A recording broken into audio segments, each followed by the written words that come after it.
നമസ്കാരം, ഞാൻ Deepthi. Chemmanur international jewellers Kaumudi ഹെഡ്ലൈൻസിലേക്ക് സ്വാഗതം. Powered by ARMC, presented by NCDC.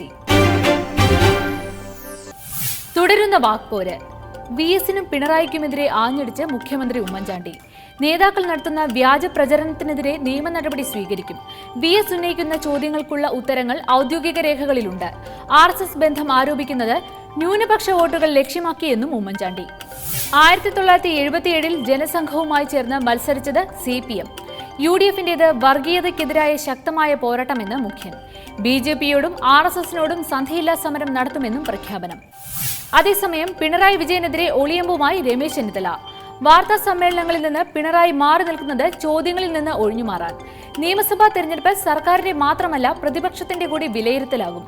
കണ്ണൂരിൽ നടക്കുന്നത് കടം വീട്ടലാണെന്ന P. ജയരാജന്റെ പ്രസ്താവന പരിശോധിക്കുമെന്നും ആഭ്യന്തരമന്ത്രി. പോരാട്ടത്തിന്റെ പത്രിക. 2 ദിവസത്തെ ഇടവേള കഴിഞ്ഞ് ഇന്ന് വീണ്ടും നാമനിർദ്ദേശ പത്രികാ സമർപ്പണം. VS-ഉം പിണറായിയും ഇന്ന് പത്രിക നൽകും. മുഖ്യമന്ത്രിയുടെ പത്രികാ സമർപ്പണം അവസാന ദിനമായ 29-ന്.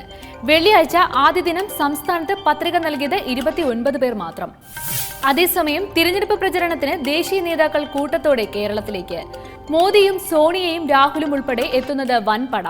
സോണിയാഗാന്ധിയുടെ കേരള സന്ദർശനം മെയ് 9-നും രാഹുൽ വരുന്നത് 12-നും. പ്രചരണത്തിനായി യെച്ചൂരിയും കാരാട്ടും ഒരാഴ്ച വീതം സംസ്ഥാനത്ത് തന്നു. ഇനി മുന്നണി വിശേഷം. അങ്കക്കുറി നിങ്ങൾക്കായി അവതരിപ്പിക്കുന്നത് ക്യൂട്ടി ദ ബ്യൂട്ടി സോപ്പ്. സ്നേഹത്തിൻ നിറകുടം, സുഗന്ധത്തിൻ ഉറവിടം, ക്യൂട്ടി ബ്യൂട്ടി സോപ്പ്.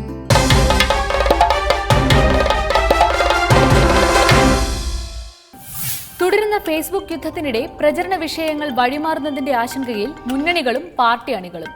അഴിമതിയുടെ ആയുധം മറന്ന് LDF-ഉം വികസനത്തിൽ നിന്ന് വഴിതിരിഞ്ഞ് UDF-ഉം സൈബർ വാക്പോരിന്റെ തിരക്കിൽ. നവമാധ്യമങ്ങളിലെ പോരിന് വിരാമമിടാൻ ദേശീയ നേതൃത്വങ്ങളുടെ നിർദ്ദേശം. സർക്കാരിനെതിരെ അച്യുതാനന്ദന്റെ ആരോപണങ്ങൾ നുണപ്രചരണം മാത്രമെന്ന് ഉമ്മൻചാണ്ടി. മന്ത്രിമാർക്കെതിരെ 136 കേസുകൾ ആരോപിക്കുന്ന VS ആ കേസുകൾ ഏതെല്ലാമെന്ന് വ്യക്തമാക്കണം. നുണപ്രചരണം നിർത്തിയില്ലെങ്കിൽ നിയമ നടപടിക്ക് മടിക്കില്ലെന്നും മുഖ്യമന്ത്രി. ഫേസ്ബുക്ക് യുദ്ധത്തിനിടെ LDF-ന് കൈമോശം വന്നത് സോളാർ, ബാർകോഴ വിഷയങ്ങളിൽ സർക്കാരിനെതിരെ സംഭരിച്ച ആയുധങ്ങൾ. അക്രമ രാഷ്ട്രീയത്തിന്റെ പേരിൽ CPM-നെ പ്രതിസ്ഥാനത്ത് നിർത്താനുള്ള UDF തന്ത്രങ്ങൾക്കും സൈബർ പോരിനിടെ ബലക്ഷയം.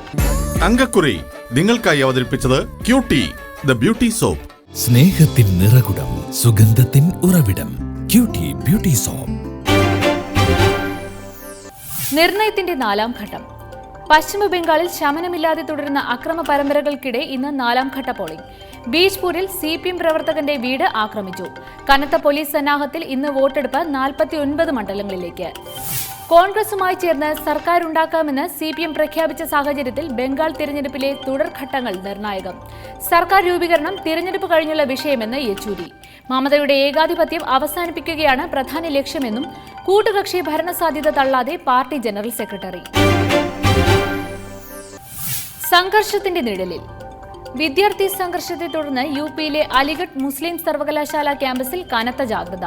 ഇരുവിഭാഗം വിദ്യാർത്ഥികൾ തമ്മിൽ ശനിയാഴ്ച അർദ്ധരാത്രിയുണ്ടായ ഏറ്റുമുട്ടലിനിടെ വെടിവയ്പിൽ കൊല്ലപ്പെട്ടത് 2 പേർ. ക്യാമ്പസിൽ ദ്രുതകർമ്മസേനാ വിന്യാസം. ക്യാമ്പസിലുണ്ടായ വെടിവയ്പിൽ 2 പേർ മരിച്ചതുമായി ബന്ധപ്പെട്ട് വിദ്യാർത്ഥി ഉൾപ്പെടെ 8 പേർക്കെതിരെ case. Chemmanur international jewellers Kaumudi headlines powered by ARMC, presented by NCDC സമാപിക്കുന്നു. അടുത്ത ഹെഡ്ലൈൻസ് 1 മണിക്കൂറിന് ശേഷം. നമസ്കാരം.